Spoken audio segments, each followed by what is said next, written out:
Dear all, I give you a warm welcome to the first edition of the webinars for younger researchers from European countries. Before starting, I want to thank to the organizing committee, namely to Jose Mira, the action chair of the ERST, also to Maya Vara Gonzalez that helped me organizing this event. A huge thank you to that. To the local teams that help to disseminate all these events and the webinars in each country, thank you. To the technical support company, Promise, that is now helping us and making all this possible. And last but not the least, our speakers. It's a great honor to have you here. And thank you for your work and for your collaboration. Today, we are expecting to have up to 200 participants from 14 European countries.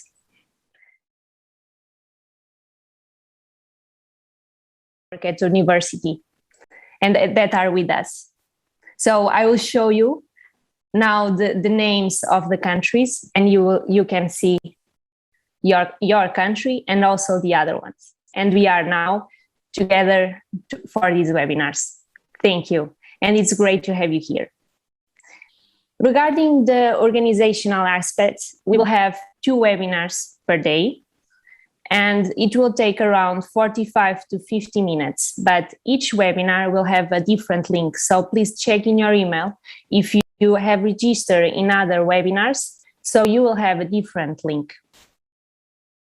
I will now move on, and I will leave the floor to Jose Mira, that will give us some words. Thank you so much, Sofia. It's a great pleasure and also a great honor to participate in this session, opening the first edition of our training school. Sofia Paiva from Portugal has done a great work organizing and leading the training school, and I'm sure that is a success activity. Thank you so much, Sofia, for all your work. Well, as he explained, this is a training school belonging to the Cost Action 19113. This is a cost action funded by Cost Association, focused on the study of the second victims phenomenon. This is our target, and I am sure this is one of the most important topics today to enhancing the patient safety, because the professional well-being, as you know, is a prerequisite for obtaining an optimal care.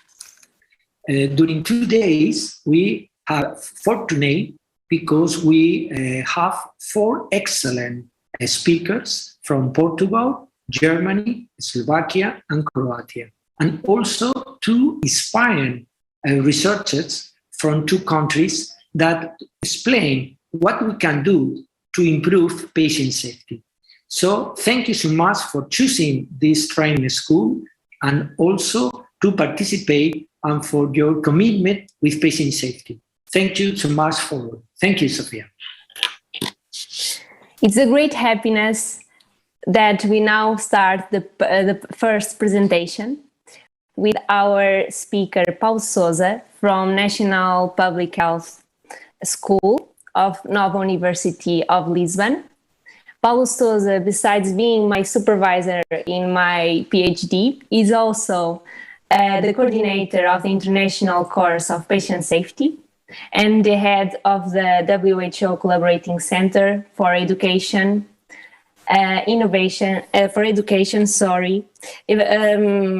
Research, and I was now a little bit having a gap, and evaluation of safety and healthcare. So the floor is yours. Okay, good morning to you all, and thank you, Sofia. And well, as Sofia mentioned, my name is Paulo Souza. I'm professor at the National School of Public Health here in Lisbon, and I am also a member of the management committee of the COST initiative, the EARNST, and these webinars are part of our work plan, as Jose mentioned. At the end of my presentation, I am certain that we will all understand that patient safety is a global problem, and for that reason, it must be a central issue in the health agenda of all countries.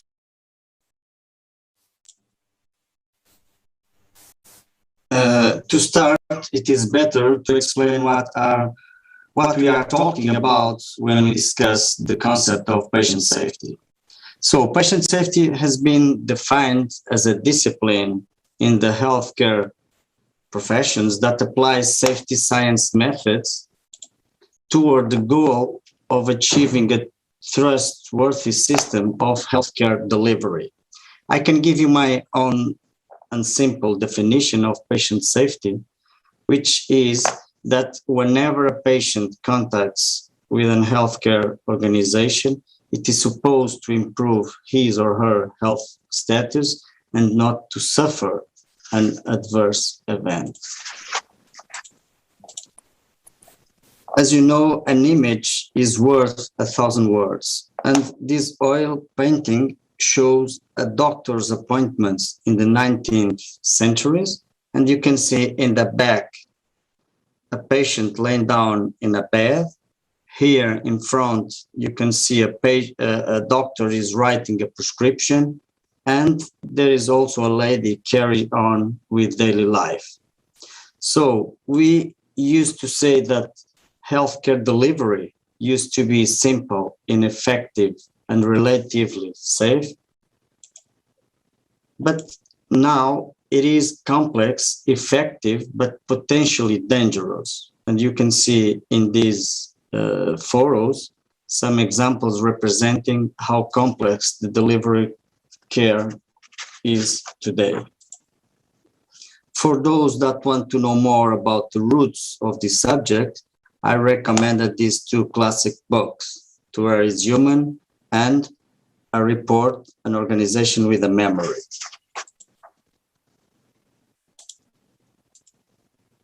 If you want to have comprehensive knowledge about the topic patient safety and quality improvement, I suggest you these two books for those who read Portuguese, and this on your right, which is very recent and covers different aspects of patient safety. Let's now watch a short film that illustrates how simple things can have a big impact.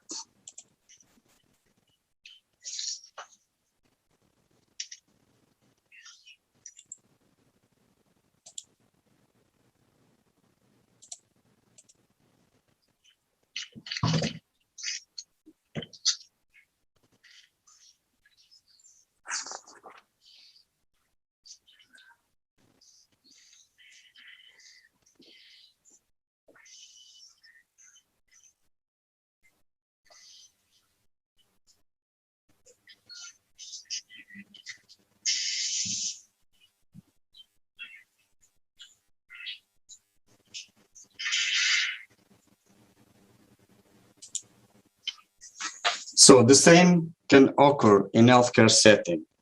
In this slide, we can see an example of a real case of an adverse event caused by wrong blood transfusion. In a ward, two patients with the same surname, and a blood sample was collected from the wrong patient. The tests of compatibility were done with the wrong sample, and during the surgery, a patient received the wrong blood. He starts to initiate some symptoms and signs of an incompatible transfusion that were not well assessed by the anesthesiologist, which ordered to transfuse more blood, and patient entered into renal failure, which led into patient's death. In these cases, it is very important to know what happened and how, when, and where. That is, to know the underlying causes that contribute to this occurrence in order to ensure that a similar situation will not happen in the future. Root cause analysis should be focused on prevention and not on finding someone to blame or punish. That's why it's very important to focus on system-level vulnerabilities rather than individual performance. When an adverse event occurs, we can identify three types of victims. The first victim is patient and their family. The second victim is the healthcare professional and or the team involved in the adverse events. And finally, the healthcare organization, the third victim, whose reputation can be questioned. Tomorrow's sessions will precisely focus on second victims and the importance of implementation of support programs by healthcare organizations. The occurrence of adverse events are cross-sectional to every healthcare systems worldwide, independently of the way and model they are organized, structured, or financed. Saying this, it is normal to identify common denominators. One of the good things that come out from the universality of the problem of adverse events is that if there is a common cause, probably there is a common solution. And that is why it is very important the role of international organizations such as WHO, OECD, SCDC, to give you some examples. One common denominator is that adverse events are a reality and their incidence vary from 3.7% to around 70%, depending on the quality of data, the definition used, and the window of observation. But the four most frequent types of adverse events that came out from several studies developed in various countries are health-acquired infection, adverse events associated to surgical procedures, drug errors, and falls. As I said before, in the last years, several studies have been developed throughout the world. The objectives and purpose of such studies have differed and have changed along the time. For instance, until the 80s and the first half of the 90s, the main purpose were to determine the incidence and types of iatrogenic injuries in hospitals and to estimate incidence and types of adverse events and negligent adverse events also in hospitals. From the second half of the 90s to the first decade of the 21st century, many studies were undertaken and their aims were to estimate incidence, nature, impact, and consequences of the adverse events, to know the magnitude and the typology of those adverse events, to examine the feasibility of applying different methodologies to detect adverse events and methodologies that were previously used in other countries or in other contexts, and also to assess the intra and inter-reliability of the tools that we use to detection adverse events. In the last decade, there has been a shift, and the objectives now are to compare adverse events detection using two or more different tools in order to bring up the most important of each method, and also to explore the extent to which some patients and hospitals' characteristics can influence the difference in rates of adverse events. Adverse events have also differed on the type of data used and of the range of those studies. The main types of data used are clinical data, administrative data, data of voluntary reporting system, and also data collecting by direct observation. The scope of these studies has been more focused on pilot and national studies, but also some international comparisons between different countries. In this slide, we can see a sample of studies that have been developed in the last 3 decades. The result of these epidemiological studies have shown us that adverse events are a reality worldwide, and as I mentioned before, the rate varies from almost 4% to almost 70%, and this could be just the tip of the iceberg. The variation in the rate of those adverse events can be due to several factors, namely the window of observation, the definition used, among others. And at the same time, these studies have raised awareness of decision makers, healthcare managers, healthcare professionals, patients and their families, and I would say the society as a whole. So, besides this, epidemiological studies have also highlighted the need for accountability and transparency of the system, the lack of evidence, mainly in primary care and long-term care, the need for patient-centered care. We need to involve patients and their families as partners and help us to co-design and improve healthcare delivery, the importance of second and third victims, and the relevance of evaluating safety culture in order to detect weak dimensions. Moreover, the results of these studies allow us to characterize the dimension, nature, preventability, and impacts of adverse events in terms of clinical, but also economic and social terms, and it also helps to define priorities and develop solutions to reduce adverse events and improve patient safety. This knowledge has influenced the definition of priorities, not only at national level, but also at international level. And the first global challenge was Clean Care is a Safer Care, which is directly related to health-acquired infection problem, which ended up being known as the Hand Wash campaign. The second WHO Global Challenge was launched in 2009, and it focused on safety surgery. More recently, in 2017, WHO launched the third Global Challenge focused on medication safety. The goal was to reduce by 50% medication errors in 5 years' time, and the actions will be directly at medication reconciliation, LASA medication, polypharmacy, and the high-risk medication.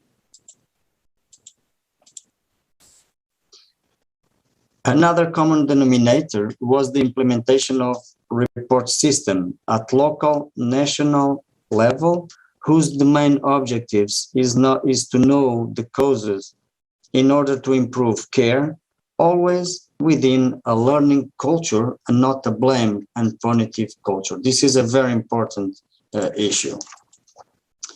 Reporting is important because it gives us an idea of the reality of adverse events in terms of their magnitude and type of the adverse events. It allows for an analysis of the underlying causes, and based on that, we can implement corrective or preventive measures, and it leads to learning from the mistakes and intervene in the system and in professionals. And doing this, we will reinforce the culture of safety. In this figure, you can see data regarding the reporting system in England for the years 2015 and 2016. And you can see that even though the majority of adverse events did not cause any harm to patients, you can see around 72% of adverse events do not cause harm to patients, but around 0.4% caused severe harm and 0.3% resulted in death, which translates into about 6,000 patients severely harmed and around 4,500 deaths. Now, since the audience of this webinar are young researchers, I would like to briefly speak about some important aspects related to patient safety research, namely to share with you the patient safety research cycle developed and presented by WHO. The cycle is very important because it helps to structure and organize research and help us to understand how research can be linked to daily practice. The cycle is organized in 5 steps, and the first is essential for raising awareness and setting research priorities. The second step is to understand the causes, and here we know that due to the complex nature of healthcare, there is not a single reason why things go wrong. And for that reason, research is therefore needed to identify the major underlying causes of adverse events that lead to patient harm. The third step is to identify solutions, preferable those based on the best evidence. The fourth step is to evaluate the impact of those solutions that were identified and applied in the previous step. Even when solutions have been shown to work in control research settings, it is very important to evaluate their effectiveness in real-life settings, not only in terms of its impact, but also in terms of acceptability and affordability. And finally, the fifth step is to apply those solutions into daily practice. In this step, health technology assessment and implementation science can play an important role. If you want, and this is my advice, if you want to start thinking about areas to do research on, keep these 7 areas in mind because they represent the 7 strategic objectives defined in the WHO Global Patient Safety Action Plan for the next decade. So from 2021 to 2013. So this will be the hot topics in the international agenda. Before I finish, I would like to use a statement made by a renowned Portuguese poet, Fernando Pessoa, that, in my opinion, helps explaining what should be our position in terms of delivery of safe care. Hope for the best, prepare for the worst, make this the rule. Thank you very much for listening, and I will be now available for any question you may have. So, Sophia, I give you the floor to you. Thank you very much.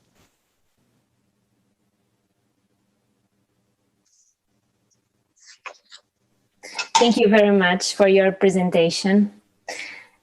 It's very important to have a clue of all these issues regarding the patient safety, what is common, what is between the countries. We have the incidence from 3.7% to 70%. So we have a big range between, and you also explain as a little bit why there is this range, but and as you know, and you have been coordinating this national study regarding the incidence of adverse events. So I would like, if you can, to explain a little bit more about these common aspects and also the difference between the typology of the adverse events between each country, if you can give us some comments of that, or if we are all on the same boat. Well, thank you, Sophia, for your question. Well, as I mentioned before, there are some common points, and one of them is the 4 types for the most frequent types of adverse events that were found in different epidemiological studies developed worldwide. And they are, and I will repeat, the health-acquired infections, the adverse events related to surgical procedures, those adverse events related to drug errors and falls. Of course, depending of the country, but these are the four most frequent adverse events, cross-sectional all these countries. For instance, in Portugal, the health-acquired infection and the adverse events associated to surgical procedures counts for around 60, I think it was 65% of the entire adverse events that we identify. So, and this is very important to establish priorities. So if you want to use your scarce resources to improve quality, you can focus on these type of priorities. Okay, many thanks for your answer. And also I have here a question saying, how can we lead with near misses? So they happen, but they didn't cause any damage, right? Mm-hmm. So how can we lead with this? Well, that is a very interesting question. Well, in my opinion, the near misses should be reported as the same way as an adverse event, because we can learn without have the harm, without cause the harm to the patients. And that's why I think it is very important to report, because we can learn and we can see the weak points of the chain, which is the complex system of delivering care. So even though they did not cause harm to the patients, we need to look at it with the same cautious, that's why it's so important to report and to study and analyze the causes that were underlying the near misses. And for these, we will have the root cause analysis, right? Yes, which is a very important tool or method, if you want, where we can learn and improve and make more safer the healthcare delivery. Okay, last question. I have questions saying where people can find and search for training regarding these issues. So if I want to improve my skills in patient safety, and if I'm working on a hospital or on a primary care setting, when and where should I do this? Well, luckily there are, in the last years, there are a number of institutions and universities that came out with some curricula on this area. For instance, the Institute for Healthcare Improvement have some online courses. Also, the ISQA, the International Society for Quality in Healthcare. But also you can find, if you speak Portuguese, if you are comfortable with the Portuguese, you can look at the website of our university. We have a post-graduation in quality improvement and patient safety. And you can check in the website of the Ernst and keep informed with the activities that we will develop. And I am sure that you will find some interesting webinars or seminars that you can apply and be connecting with people that is also interested in these areas. For those that live in the UK, I know that the Imperial College is now, I think, organized a kind of a master in patient safety. So I think nowadays there are lots of offers. And it's just go to the webinar or send us an email and we can detail with more information. Okay, many thanks for your answer, for your participation and collaboration in these webinars. I don't have any more questions. I don't know if anybody wants to do another question. Sophia, let me just thank you very much to you and to Jose for this initiative. I received emails from some colleagues and some students from different countries in Europe, and some of them you mentioned, to congratulate our COST initiative to launch these webinars and to organize these learning moments. So thank you very much, and congratulations to you and to Jose. Thank you very much. Now, a break. We will start again at 11. So please, if you register in another webinar, you will have another link to access the next webinar. So please check your email, and we will see you soon. If you have any question, we will give you in. Okay, now we have it. Our email. This is our email, and if you want to contact us, we are free to help you in all the questions that you will ask. Okay, see you soon, and thank you to all that have been present now in the first webinar. I see you soon.